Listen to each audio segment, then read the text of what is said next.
A mensagem dessa noite servirá de base para os encontros de células dessa semana, como já temos anunciado e avisado com bastante antecedência aos irmãos. A temática é a mesma, obediência a ser aprendida, é a 13ª mensagem com esse tema, e nós estamos vendo, começamos no domingo passado, o subtema Como Deus estabelece o seu reino, e hoje é a segunda parte desta mensagem. Nós perguntamos como Deus, ou começamos a ver como Deus estabelece o seu reino. Nós já fizemos 3 destaques inicialmente. O primeiro é que o Senhor Jesus aprendeu a obediência através do sofrimento. Hebreus 5:8, embora fosse filho, aprendeu a obediência pelas coisas que sofreu. O segundo destaque foi que Deus estabelecerá o seu reino nos céus, onde os anjos se revoltaram, e na terra, onde os homens se rebelaram, ou o homem se rebelou e com ele todos os demais. O terceiro destaque, também visto no domingo passado, foi que Deus ordena que a igreja seja a vanguarda do seu reino. Hoje nós queremos ver, com a graça de Deus, mais alguns destaques. O quarto destaque, e eu quero dizer e salientar da importância do que vamos tratar hoje, como temos tratado também nos domingos anteriores. É realmente de um significado muito grande, porque estamos lidando com princípios da palavra de Deus que não podemos ignorar. O quarto destaque é que o Evangelho não só nos convoca a crer, mas também a obedecer. Muitas pessoas têm aquela, eu fui salvo pela graça por meio da fé. Amém, todos nós somos salvos pela graça por meio da fé, mas não é para permanecer no pecado. Nós fomos salvos quando ainda vivíamos no pecado. Romanos 5:8 diz, mas Deus prova o seu próprio amor para conosco, pelo fato de Cristo ter morrido por nós quando ainda éramos pecadores. Isso é verdade. Mas a palavra de Deus diz que fomos salvos quando ainda vivíamos também na desobediência. Efésios 2:2, nos quais vocês andaram noutro tempo, segundo o curso deste mundo, segundo o príncipe da potestade do ar, do espírito que agora atua nos filhos da desobediência. Assim fomos, assim éramos, mas fomos salvos para deixar o pecado e a desobediência. Tito 3:1 diz assim, lembre a todos que se sujeitem aos governantes e às autoridades, que sejam obedientes e estejam prontos para toda boa obra. O versículo 3, pois nós também, no passado, éramos insensatos, desobedientes, desgarrados, escravos de todo tipo de paixões e prazeres, vivendo em maldade e inveja, sendo odiados e odiando-nos uns aos outros. Mas, o texto diz, quando se manifestou a bondade de Deus, nosso Salvador, e o seu amor por todos, Ele nos salvou, não por obras de justiça praticadas por nós, mas segundo a sua misericórdia. Ele nos salvou mediante o lavar regenerador e renovador do Espírito Santo, que Ele derramou sobre nós ricamente por meio de Jesus Cristo, nosso Salvador, a fim de que, justificados por graça nos tornemos seus herdeiros, segundo a esperança da vida eterna. Existe um antes e um depois. Ele nos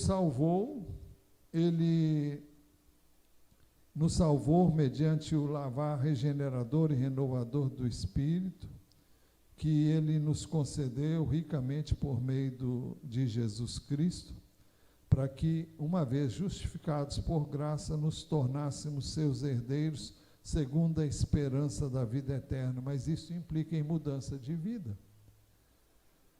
A natureza da fé que nós abraçamos no Evangelho, que salva, é a fé que nos leva a obedecer. Romanos 10:16 diz: mas nem todos obedeceram ao Evangelho. Pois Isaías diz: Senhor, quem creu em nossa pregação?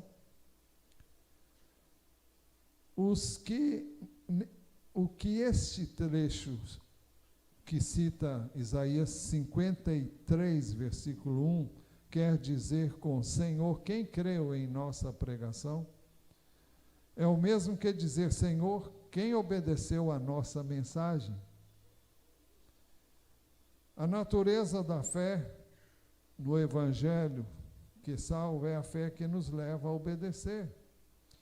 Jesus disse isso muito claramente em João capítulo 3, versículo 36, e agora eu vou usar a versão da edição revisada. Quem crê no Filho tem a vida eterna. O que, porém, desobedece ao Filho não verá a vida, mas sobre ele permanece a ira de Deus. Então não basta crer. Eu não sou salvo porque eu obedeço porque sou salvo. E se eu creio, eu vou obedecer. Não há coerência entre crer e viver uma vida de desobediência. O texto de Efésios que nós lemos anteriormente fala daqueles que são filhos da desobediência. Estes vivem de acordo com o espírito da potestade do ar, é uma referência a Satanás, que atua nos filhos da desobediência. Então nós fomos salvos deste reino e trazidos para o reino de Deus. E fomos trazidos para viver uma vida de obediência. Então, por isso o texto diz, Jesus dizendo, no capítulo João 3:36, quem crê no Filho tem a vida eterna, o que, porém, desobedece ao Filho não verá a vida, mas sobre ele permanece a ira de Deus. Não adianta dizer que nós cremos.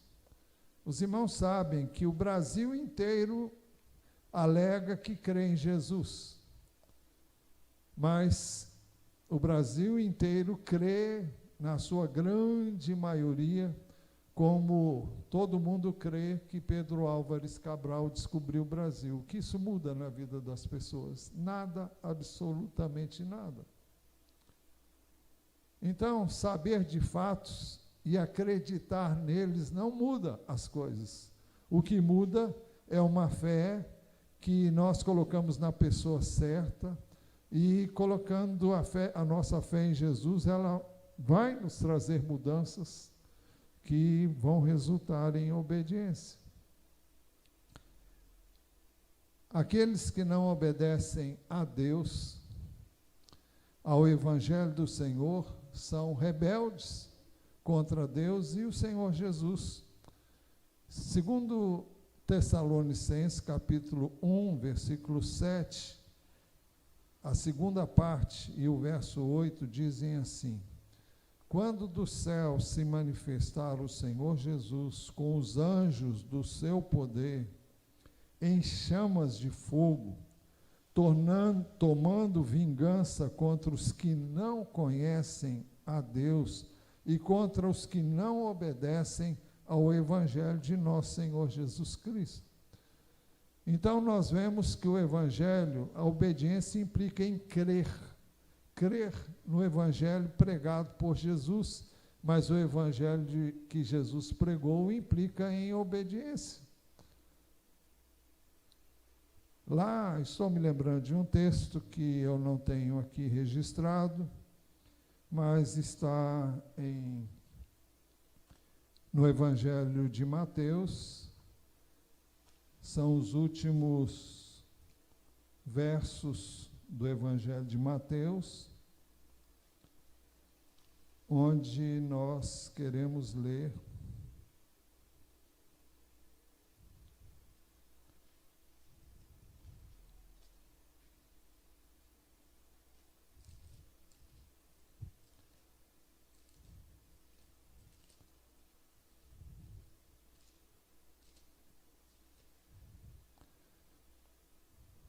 no texto chamado de A Grande Comissão.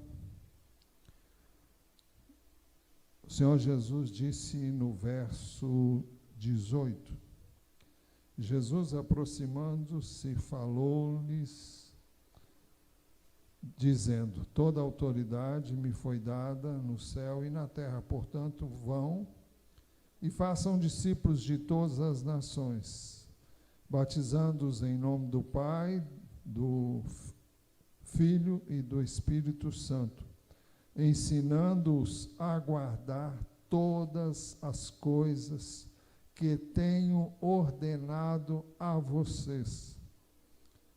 E eis que eu estou com vocês todos os dias até o fim dos tempos, ensinando-os a guardar todas as coisas que eu tenho ordenado a vocês. Então, o texto fala de obediência aos seus ensinos, que são muito claros nas páginas dos evangelhos e, de resto, em todo o Novo Testamento. Romanos capítulo 2, verso 8, também diz assim: mas ira e indignação para os egoístas que desobedecem à verdade e obedecem à injustiça. A nossa vida tem que ser caracterizada pela verdade. O que é a verdade? A verdade é a palavra de Deus, é o ensino de Jesus. É o ensino dos evangelhos, é o ensino do Novo Testamento e de resto de toda a Bíblia, porque a Bíblia não se contradiz. O Novo Testamento não contradiz o Velho, muito pelo contrário, confirma aquilo que está no Velho Testamento. Exceção feita aos sacrifícios que eram feitos no Velho Testamento, porque Jesus veio a ser o sacrifício perfeito e tornou sem sentido os sacrifícios que eram feitos até que ele viesse, porque eles eram apenas uma figura do futuro sacrifício dele. Nós vimos hoje de manhã a questão da Páscoa. Jesus é a nossa Páscoa. Jesus é o cumprimento da Páscoa. Nele, a Páscoa veio a se cumprir. Então, durante séculos, a Páscoa foi celebrada pelos judeus até que Jesus veio. E depois que ele veio, não faz mais sentido. Os únicos que continuam celebrando a Páscoa como os judeus ainda celebram hoje são aqueles que ainda não creram em Jesus e não viram nele o Cordeiro de Deus que tira o pecado do mundo. Os irmãos sabem que desde o ano 70 da nossa era, o templo não existe mais em Jerusalém e que ele foi totalmente destruído, como Jesus previu. Nas páginas dos evangelhos estão registradas as palavras de Jesus. E depois da morte de Jesus, ainda por mais ou menos uns 35 anos, o templo permaneceu erguido, mas depois o templo seu foi destruído e até hoje os judeus não fazem mais sacrifícios, porque Deus deu um basta nisto e mostrou com isso também, para quem quer ver, que Jesus é o sacrifício perfeito. Os judeus hoje celebram a Páscoa sem imolar o cordeiro. Isso, no meu entendimento, é providência de Deus, que fez com que, uma vez que nem todos creram, ele impediu que esses sacrifícios continuassem a ser feitos. Aqueles que não obedecem a Deus, ao Evangelho do Senhor Jesus, são rebeldes contra Deus e o Senhor Jesus. Romanos 2:8 foi o texto que eu li por último. Mas ira e indignação para os egoístas que desobedecem à verdade e obedecem à injustiça. O apóstolo Pedro, na sua primeira epístola, capítulo 1, verso 22, diz que nós somos purificados pela obediência à verdade. Ele diz assim: tendo purificado a alma ou a vida pela obediência à verdade. A obediência à verdade implica em crer em Jesus, mas implica em crer em Jesus na sua totalidade, nele e naquilo que ele ensinou. Não é coerente crermos nele e não fazermos aquilo que ele nos manda fazer. Isso não significa que eu e vocês sejamos perfeitos, nunca pequemos, nunca deixemos por um ou por outra razão de pecar. Mas não é o que caracteriza a vida do cristão, a de qualquer cristão genuíno. E quando nós pecarmos involuntariamente, então nós podemos recorrer a Ele e nos valer do sangue dele derramado, confessando os nossos pecados e pedir-lhe perdão. Mas não tem sentido viver uma vida que não é pautada pela verdade e pelo ensino de Jesus. Assim, além de crer no Senhor Jesus, nós devemos estar sujeitos também à sua autoridade. Ele disse: por que vocês me chamam Senhor, Senhor, e não fazem o que eu mando? Não tem sentido nós dizermos Senhor, Senhor, se nós não fazemos aquilo que Ele manda que nós façamos. Nós podemos até dizer: Senhor, eu tenho dificuldade de fazer isso, e eu peço a tua ajuda. Mas eu posso lhe afiançar que Deus não pede que eu e você façamos qualquer coisa para a qual Ele não nos capacite. E a vida cristã não foi planejada para eu e você vivermos na força, na disciplina humana, mas na dependência de Deus, para que possamos viver por Jesus. Através dele é que podemos viver a vida que ele planejou para nós.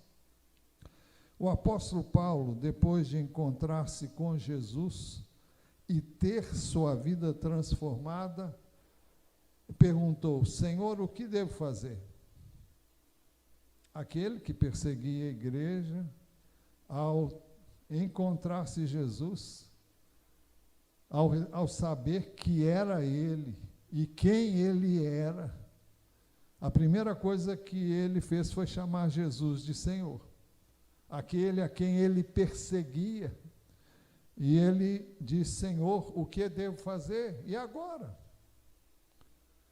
É interessante também que lá em Atos dos Apóstolos, no capítulo 2, depois da palavra que o apóstolo Pedro deu a uma multidão de quase, devia ter muito mais de 3.000 pessoas, porque quase 3.000 pessoas se converteram com a sua pregação, a primeira.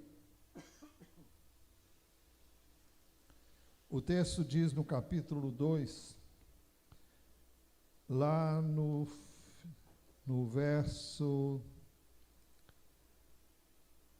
37.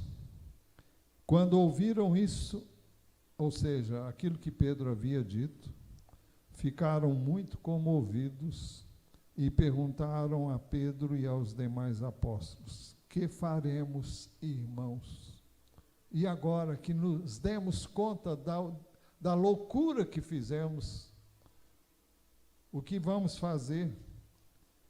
Pedro respondeu: arrependam-se, cada um de vocês seja batizado em nome de Jesus Cristo, para a remissão dos seus pecados, e vocês receberão o dom do Espírito Santo. Porque a promessa é para vocês e para os seus filhos e para todos os que ainda estão longe, isto é, para todos aqueles que o Senhor, nosso Deus, chamar. Então, quando nós nos deparamos com Jesus, quando nós o encontramos, nós percebemos os nossos pecados, nós instintivamente, movidos pelo Espírito de Deus, não instintivamente, mas o instintivamente aí tem o sentido de ser o resultado do conhecimento dele. Nós vamos perguntar a ele o que devemos fazer, e nós encontramos o que devemos fazer nas Escrituras. Então, o apóstolo Paulo, ao encontrar Jesus, ele não apenas creu, ele também se submeteu ao Senhor. Seu arrependimento foi resultado da compreensão da graça, da obediência à autoridade. Ele teve uma compreensão muito clara da autoridade de Jesus. Quem é, Senhor? Eu sou Jesus a quem você persegue. E aí ele pergunta: o que devo fazer? Senhor, o que devo fazer? Deus nos chama para receber vida através da fé e também para manter a sua autoridade através da obediência. Eu já disse 1000 vezes aqui que não adianta nós a autoridade, não é bastante existir a autoridade. A autoridade é reconhecida por nós quando nós obedecemos a essa autoridade, quando nos submetemos a ela, na pessoa do próprio Deus ou na pessoa daqueles a quem Ele delega como autoridade sobre nós. Ele nos ensina a obedecer às autoridades por Ele estabelecidas no lar, na escola, na sociedade, na igreja, em todo lugar. Elas estão em todos os segmentos da sociedade. Ele também nos ensina a obedecer à sua autoridade direta. Sempre que nos encontramos com a autoridade de Deus, seja ela direta ou indireta, nós devemos aprender a obedecer. Muitos são capazes de dar ouvidos, de obedecer apenas a uma determinada pessoa. Fulano, eu obedeço. Por quê? Porque você simpatiza com ele, porque ele é legal com você, porque por N razões, mas fulano não desce, e eu não vou com a cara dele, eu não estou a fim de fazer o que ele quer. Isso nunca foi obediência. As pessoas não são autoridade porque elas são legais, porque elas são boas. É interessante o ensino do apóstolo Pedro, que eu não vou citar agora, mas ele ensina que nós devemos obedecer às autoridades superiores. E ele estava debaixo do Império Romano quando o imperador romano era Nero. Nero parecia louco. Nero fez atrocidades, ele incendiava os cristãos, mandava pôr fogo neles só pelo prazer de vê-los arder em chamas. E ele cometeu atrocidades a mais não poder, e ele recomendou que as autoridades, inclusive ele, fossem obedecidas. Ele nunca citou o nome dele, mas a autoridade que existia na época dele, quando ele escreveu a primeira e a segunda epístola, era Nero. Então, quando nós obedecemos apenas a determinadas pessoas com as quais nós simpatizamos, nós ainda não descobrimos a autoridade de Deus naqueles a quem Ele coloca em posição como tais. De nada adianta obedecer ao homem É a autoridade que devemos obedecer. Nós não estamos obedecendo o homem. Nós não estamos obedecendo porque a pessoa é digna, porque ela é honrada ou porque nós achamos que ela é uma pessoa legal, mas é porque é autoridade, pronto.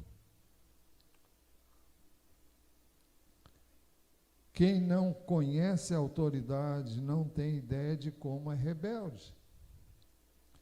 Antes de ser iluminado, Paulo recalcitrava contra os aguilhões. Jesus disse para ele: duro é para ti recalcitrares contra os aguilhões.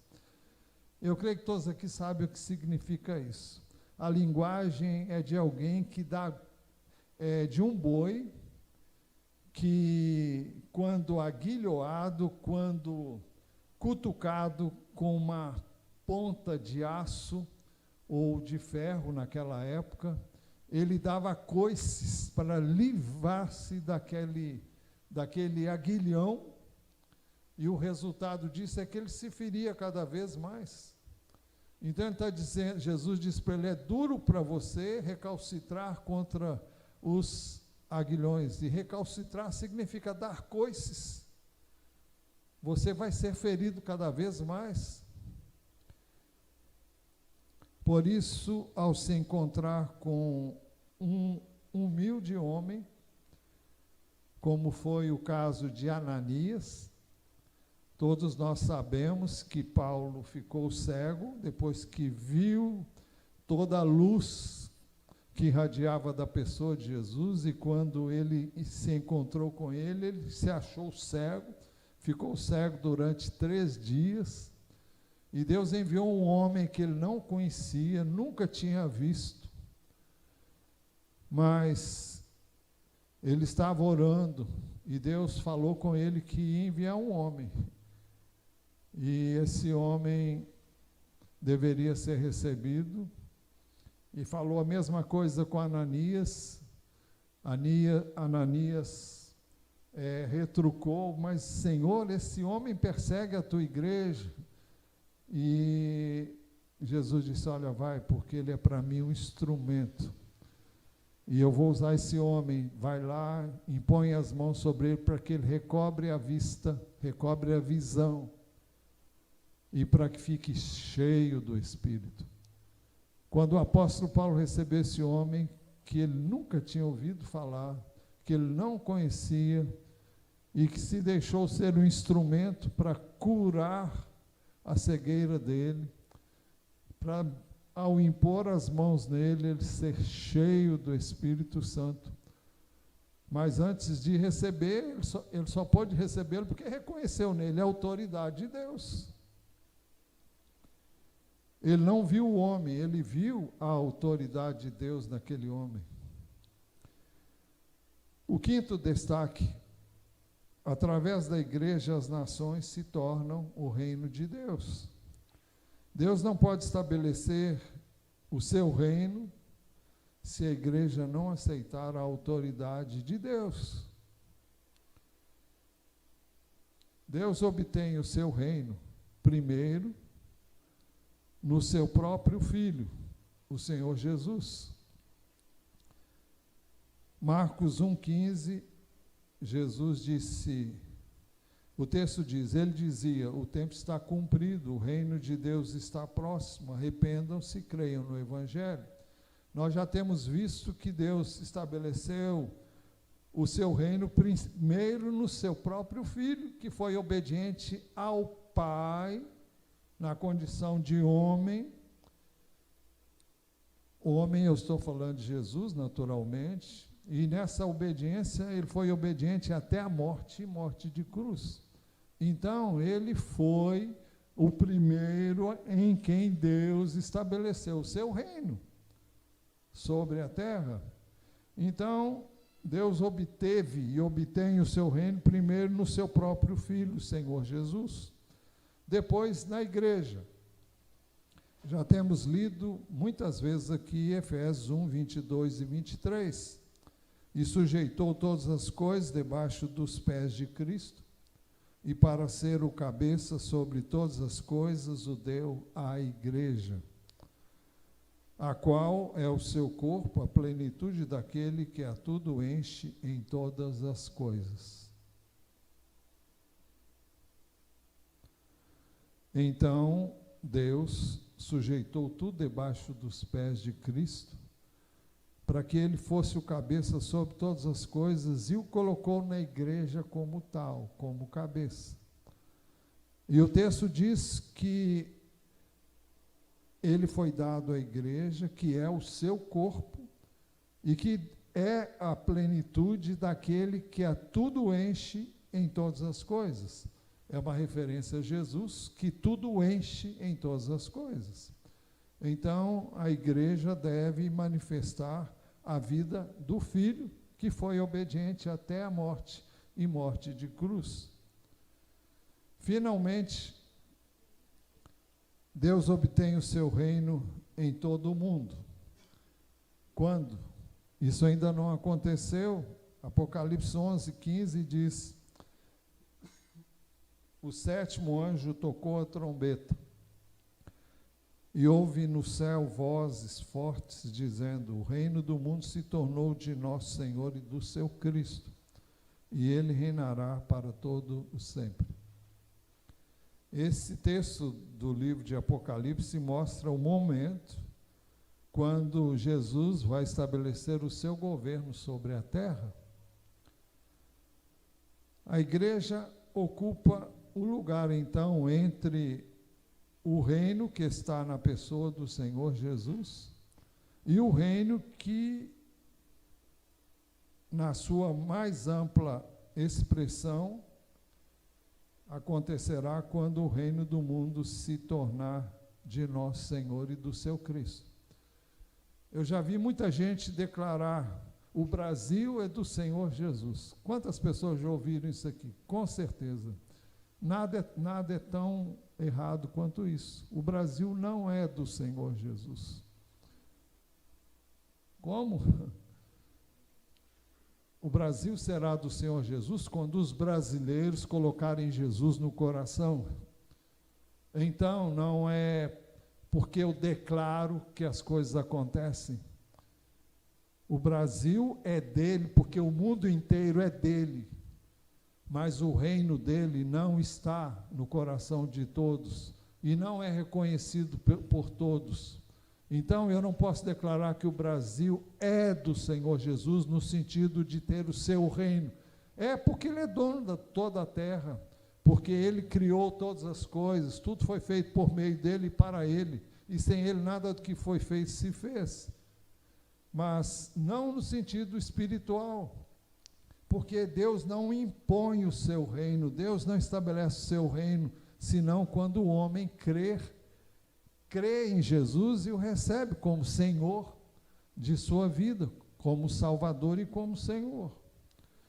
O reino tem que ser implantado, então, para que ele venha a alcançar o mundo, é necessário que ele seja implantado na igreja antes de ser assegurado entre as nações. Isso implica em uma igreja obediente. Não pode haver igreja sem o Senhor Jesus.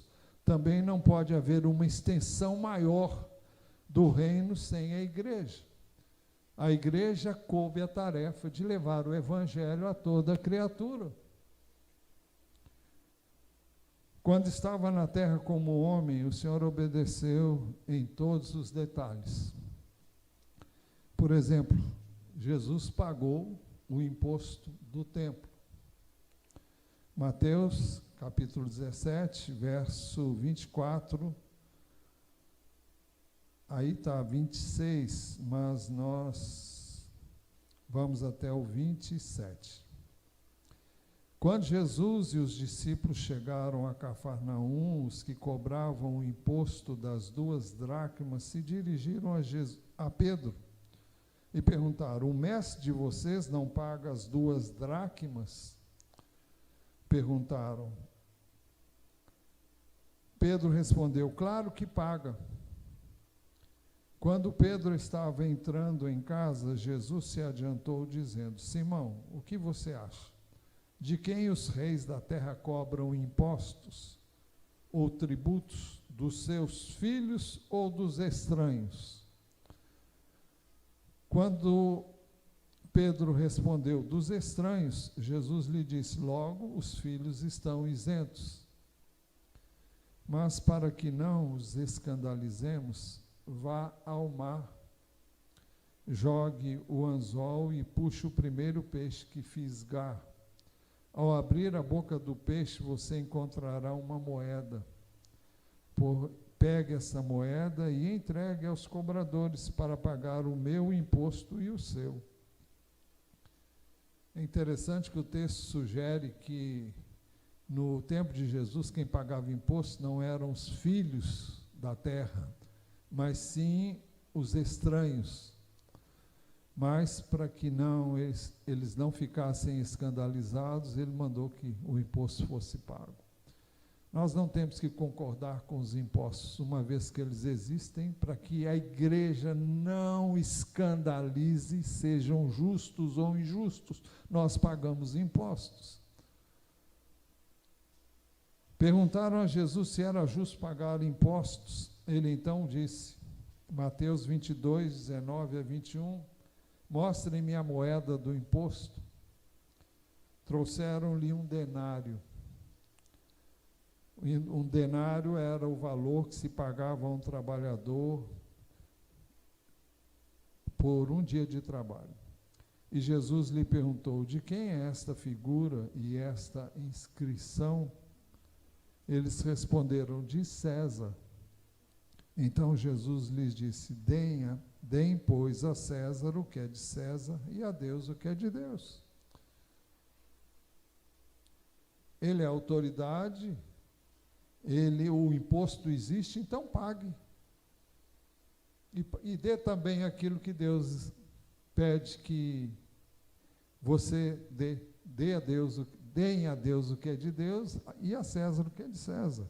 Ou melhor, ele diz isso no sentido, primeiro, a César o que é de César e a Deus o que é de Deus. Embora César fosse uma pessoa rebelde, ele for estabelecido por Deus, não cabe a mim dizer, seria contestar a sabedoria de Deus por ter escolhido um homem como era César no tempo de Jesus. É loucura, porque ele põe e tira quem ele quer, quando ele quer, ele usa o ímpio como ele quer, ele usa até uma mula quando ele quer. Então, por isso, ele deve e deveria e deve ser obedecido, não só ele, mas qualquer autoridade. Depois de termos obedecido totalmente, o Senhor se levantará e tratará daqueles que são desobedientes. 2 Tessalonicenses 1, 7b e 8 dizem assim, quando do céu se manifestar o Senhor Jesus com os anjos do seu poder. Quando Jesus vier, ele virá para estabelecer o seu reino e ele vai trazer juízo sobre a terra. O texto diz, quando do céu se manifestar o Senhor Jesus com os anjos do seu poder, em chama de fogo, tomando vingança contra os que não conhecem a Deus e contra os que não obedecem ao Evangelho de nosso Senhor Jesus. Então, através da nossa obediência, o reino será estendido por toda a terra. Hoje, muitos têm consciência de pecado, mas não da rebeldia. Alegam que não pecam, embora o pecado também seja um pecado da rebeldia, mas o que se tem em mente aqui é que uma coisa é você pecar contra a santidade de Deus, outra coisa é você pecar contra a autoridade de Deus, é você deixar de reconhecer nele a autoridade dele na sua palavra, a autoridade dele nas pessoas que ele designa como autoridade sobre você e sobre a minha vida. Todos nós estamos debaixo de muitas autoridades. Então, necessitamos de um senso de autoridade, além de um senso de pecado. Não ser sensível ao pecado prejudica a vida cristã. Não ser sensível à autoridade desqualifica a pessoa para o reino de Deus. Não existe reino sem o reconhecimento da autoridade de Deus e daqueles que ele constitui sob a autoridade. Sexto destaque: a igreja tem de obedecer à autoridade de Deus. Precisamos saber como obedecer na igreja. Não existe autoridade dentro da igreja que não exija obediência. Efésios 4, 15 e 16 diz assim: mas seguindo a verdade em amor, cresçamos em tudo naquele que é a cabeça, Cristo, de quem todo o corpo bem ajustado e consolidado pelo auxílio de todas as juntas, segundo a justa cooperação de cada parte, efetua o seu próprio crescimento para a edificação de si mesmo em amor. Esse texto fala de Jesus como cabeça, mas fala da nossa interdependência uns dos outros no corpo de Cristo. Nós precisamos de toda a junta. Aqui diz: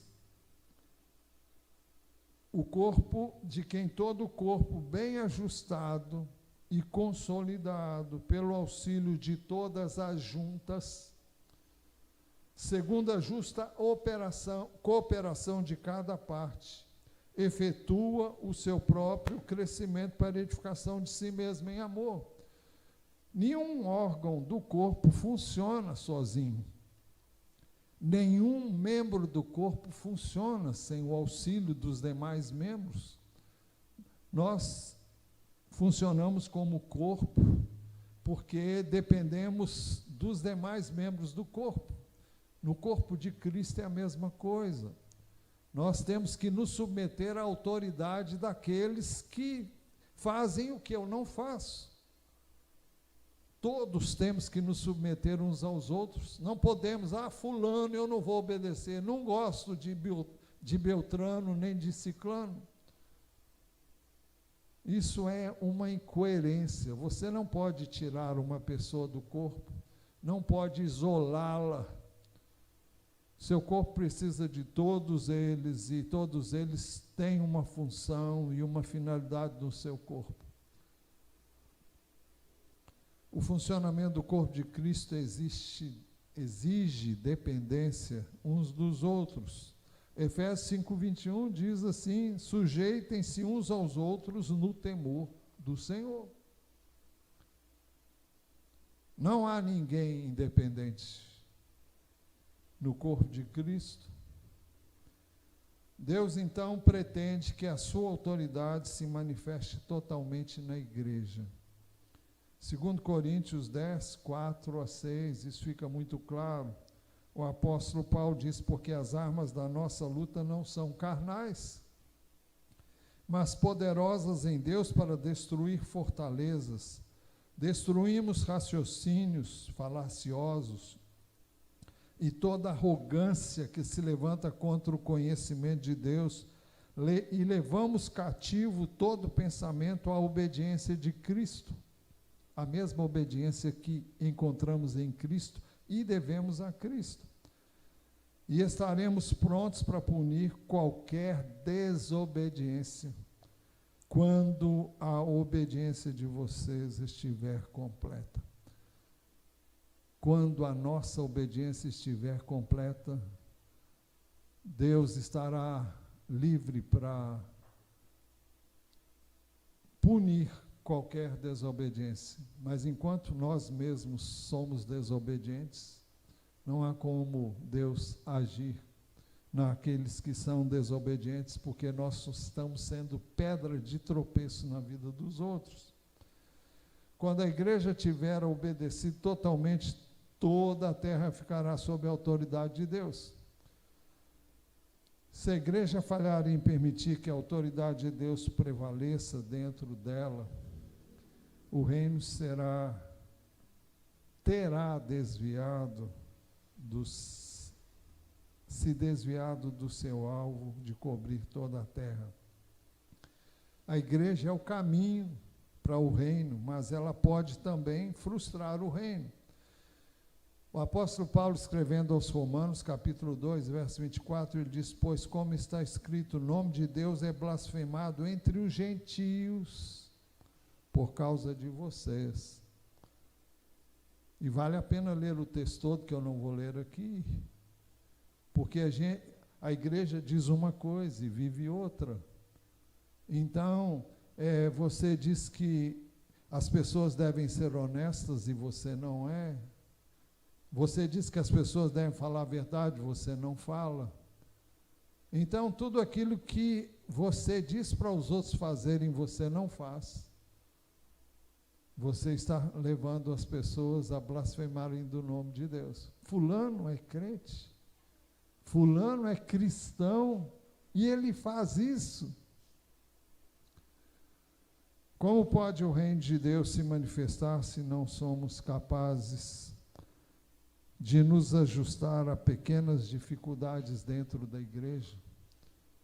Se temos rixas, discórdias e dissensões dentro da igreja, olha, eu não estou lembrando de nada não, por favor, não me venha à mente nada, eu estou falando porque é para falar mesmo. Agora, se existe, eu não estou sabendo, e se existe, Deus sabe, mas eu não sei. E cada um vista a carapuça onde ela couber. Quando fazemos assim, nós atrasamos o que Deus tem em mente fazer. Toda rebeldia, então, tem que ser removida para que o caminho de Deus seja desobstruído. É por isso que Gálatas 5:9 diz: um pouco de fermento leveda toda a massa. E ele está se dirigindo aos cristãos quando fala isso. Conclusão: quando a igreja obedecer de verdade, todas as nações lhe seguirão. Isso não significa uma conversão generalizada, mas significa que a igreja causará um impacto verdadeiro sobre todas as nações. Então, a responsabilidade da igreja é imensa. Jesus tirou essa missão do povo de Israel e a entregou à igreja, porque Israel não realizou o seu papel de fazer isso. Então, Jesus disse que estava dando essa responsabilidade para a igreja. Quando a vontade e a ordem de Deus encontrar livre acesso na igreja e o seu reino certamente virá. Feche os seus olhos e fale com Deus aquilo que Ele terá falado com você nesta noite. Senhor, nós reconhecemos que estamos longe de ser o que deveríamos ser, mas pedimos que o Senhor nos ajude a ter a coragem de, ao pecarmos contra quem quer que seja, quer contra a tua santidade, quer contra a autoridade, qualquer que seja, nós sejamos capazes de reconhecer isso, de pedir perdão, de reconsiderar os nossos atos, para que o Senhor venha a ser glorificado. Porque o Senhor não é glorificado na nossa perfeição, mas quando nós reconhecemos o nosso erro e buscamos em Ti graça para vivermos a Tua palavra, obedecendo a ela e reconhecendo a Tua autoridade e o Teu governo sobre nós. Dá-nos corações obedientes, sensíveis ao Teu Espírito. Nós oramos com gratidão no precioso nome de Jesus. Pedimos que ao sair daqui saiamos em paz, cercados pelos teus anjos, livres do mal, que tu nos conduzas em triunfo e nos ajude a ser aquilo que o Senhor deseja que nós sejamos, individualmente, como igreja, como corpo de Cristo neste lugar. Onde quer que nós nos achemos, onde quer que representemos o Senhor Jesus e a sua igreja local. Pedimos isso em nome dele. Pedimos que o Senhor nos ouça no nome de Jesus. E agora que a graça de nosso Senhor Jesus Cristo, o amor de Deus o Pai, a comunhão e as consolações do Santo Espírito de Deus sejam sobre todos nós, agora e para todos sempre. Amém.